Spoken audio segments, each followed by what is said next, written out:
استاذ دكتور عمرو الفولي، استاذ الكبد والجهاز الهضمي في جامعه حلوان، طبعا غني عن التعريف، يعني مش محتاج له مقدمه وكلنا يعني عارفينه. نرحب بيه دكتور عمرو، اتفضل بيه.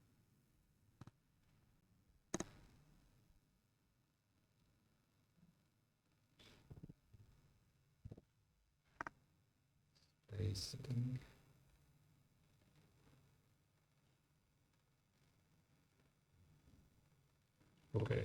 Bismillah ar-Rahman ar-Rahim. First of all, I would like to thank Farku for the kind invitation to participate in this eminent event. طبعا بشكر أخي العزيز دكتور البرعي على ال direction of this meeting, Advanced Integrated Medical Education. My task today is to talk about the clinical key summary for the upper GIT disease.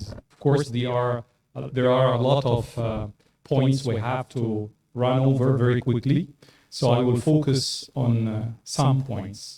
Regarding the reflux esophagitis, we have to consider one of the important things, the phenotypic presentation of the reflux disease. انتوا في حد بيقلب معايا صح؟ Okay. One of the important things also the Los Angeles classification for erosive type of reflux disease, this of clinical importance. We have to exclude the differential diagnosis of the reflux diseases. Also keep an eye on the different types of complication of the consequences of the GERD diseases.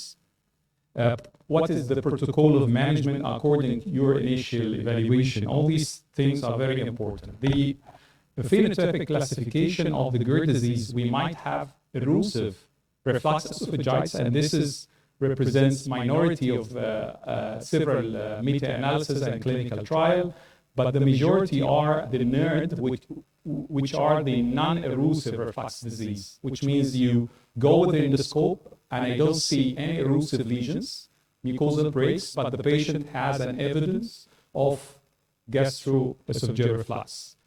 The third type is the reflux hypersensitivity type, and the fourth is the functional heartburn. How to discriminate between these four phenotypic presentations? You have to integrate the interpretation between the upper endoscopy and the esophageal manometry study. If you do have both, if I see erosive type, so could be satisfactory that you have erosive type of GERD, and then I will go for Los Angeles classification to assess the degree of reflux. If I don't have erosive type of reflux, and to exclude this, you have to be very patient during the assessment of the distal esophagus, because in several clinical trial, they mentioned if you just examine the distal esophagus very quickly, you might miss 30% of the erosive lesions. Just wait and irrigate with water, and you have to watch around the Z line. Sometimes we miss this during the introduction or withdrawal. If we don't have this type of erosive reflux, then we have to do manometry study. If you have an evidence of reflux in the manometry, in the pH metry impedance, then this is a NERD type of reflux. If the patient has a bout of symptomatic reflux, but still the pH is not very low, but it's coincident with these episodes, then this patient has reflux hypersensitivity, which means he's sensitive to the normal pattern of reflux. And the final type, if both are normal and still the patient is symptomatic, then I will treat this patient as a functional type. So the phenotypic type is very important to assess what's the further management if you failed in the first or the second, third line treatment. So we will go to Los Angeles classification, and we have to respect the NERD type, complications of reflux like the parrot esophagus, esophageal strictures, or malignancy. We have to exclude some overlap etiologies like the eosinophilic esophagitis or achalasia. the patient will not be able to differentiate this regarding the symptomatology. We have to consider this at the back of mind. This is the Los Angeles classification. We have to look for the mucosal break around or above the Z line. If it is shorter or longer than 5 millimeters, it's affecting 1 or 2, 3 folds of circumferential presentation, or there is associated ulcerative lesion in the esophagus. And sometimes the differential diagnosis, like in the eosinophilic esophagitis, could be overlapping or mistaken with the GERD type of reflux. Also, we have to have a standard way of evaluation for the hiatus hernia. Is it small or large? And which type, which grade of hernia? This is very important from the retroflexion and the anti-grade assessment. So the head classification is very important to assess the incompetence and the hiatus hernia if you have prominent fold and complete closure of the esophagus and the retroflexion. So this is health class 1. If it's health 2, then you might see in the respiratory examination part of the esophageal mucosa, but you preserve the valvular fold of the esophagus. And HEL 1 and HEL 2 could be considered normal variants. And to assess this properly, you have to give or inflate the fundus of the stomach with the good air during the retroflexion of the scope. Don't do it very quickly. You have to give air, and then wait for some minutes to assess this. HEL type 3, we have here, we don't see the valve or the fold of the gastroesophageal junction, the flap of the valve, and there is no closure around the scope. And type 4, it is patent. And in these two types, I just highlighted this point because when we are thinking about failure of first-line therapy with maximum dose PPIs, according to this classification, you could direct those patients whether they go for surgery or another endoscopic options, which will fill the gap between the failure of the medical treatment and the surgical interventions. According to this classification, I will direct my patient. Eosinophilic esophagitis is one of the important differential diagnoses. Of course, it's very nice to see the picture like the tracheal esophagus, tracheal shaped esophagus, but sometimes it not be like this. You might see diffuse or face diffuse esophagitis or reflux disease or ulcerative lesion. This could be a manner or even some sort of normal mucosa. What we have to do here is to take 6 biopsies from the 3 segments of the esophagus, especially at the middle and the upper part, or middle and upper third of the esophagus, asking the pathologist about the eosinophilic count. You have to direct your team, mate the pathologist for what you need to focus on. And the cutoff value is more than 15 eosinophil per 0.3 millimeter square area of biopsy. This is very important because if you diagnose the eosinophilic esophagitis, you need to follow up this after medical treatment. And complete remission means that you have less than 15 count, the same cutoff. You go below or above this. You diagnose, give treatment. If it is responding, then this is successful medical treatment. If we have also to consider esophageal physiological testing in those patients who had remission, histopathological remission, the count is below 15, and the patient has nothing to explain the dysphagia like the fibrotic stenotic diseases. So you have to revise the manometry and the pH impedance in those patients. Maybe those patients has an associated etiology. PPI is very effective to treat those patients. You could twice the dose for 8 to 12 weeks until remission. Steroids, systemic steroids has no role in the eosinophilic esophagitis, but topical steroids might be a second line for those patients. Parrot esophagus, we have to rely on the Prague classification to assess the degree of the parrot and the extension, the tongue-like projection, how long, how proximal they are exceeding, and during follow-up, you could see how it is improving or progressing. We have to comment on 3 important levels: the circumferential of the mucosa and the GE junction, and the diaphragmatic hiatus. In the normal situation, you might have the 3 around the same part. What you're going to do if you see that the circumferential epithelium is 1 centimeter above the other 2 lines, where you will take the biopsies, from below or above. Below the mucosal level or above, to assess the parrot esophagus. Above, I have to take it normally below, but not from the gastric side. This is very important. But this is a trick to assess parrot esophagus. Don't take biopsies if the distance is less than 1 centimeter. So this is, again, it's a pitfall when you do this.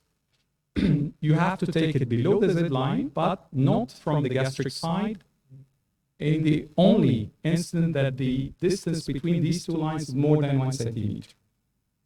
4-quadrant biopsy is very important, and this is what we call the CETL protocol of biopsy for parrot esophagus. Second, expert pathology is important in case of dysplasia to confirm this.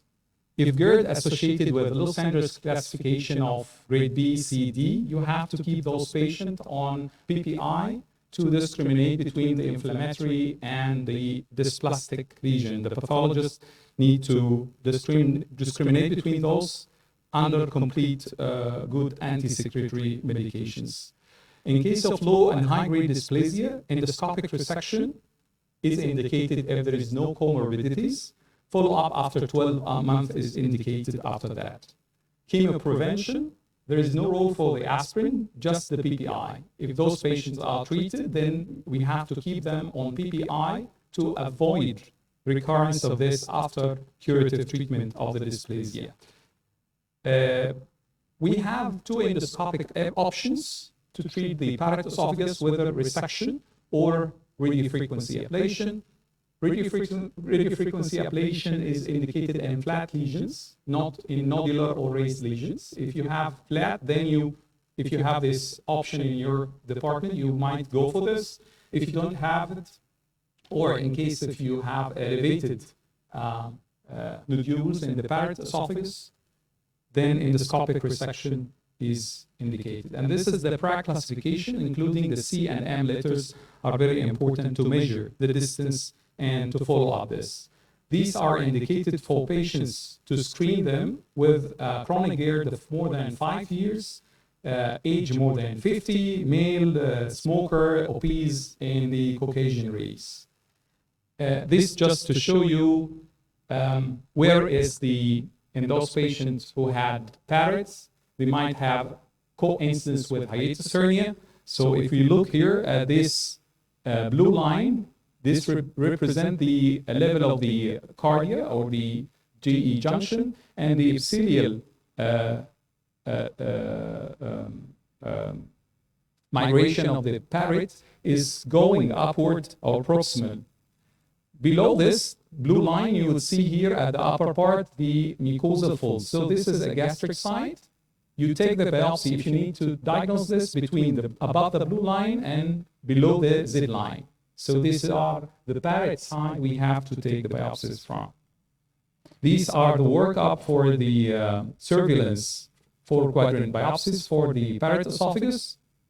No dysplasia, surveillance after 3 to 5 years. Low-grade dysplasia, you might follow up after medical treatment after 6 to 12 months, or you resect it endoscopically. High-grade dysplasia should be resected immediately. If we have the term, what Dr. Khaled mentioned is the indefinite for dysplasia, you have either to repeat the endoscopy 3 to 6 months later on, and if you have no dysplasia, then you follow which side you have to go.